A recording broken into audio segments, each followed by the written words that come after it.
أعوذ بالله من الشيطان الرجيم.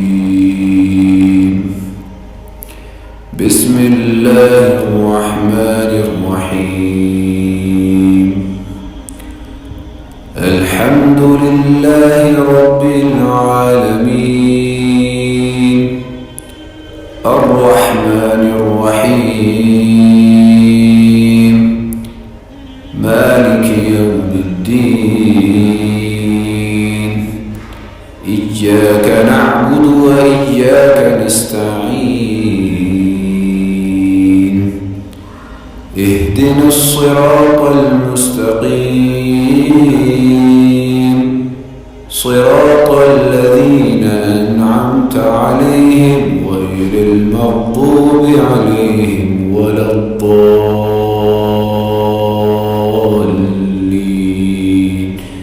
آمين.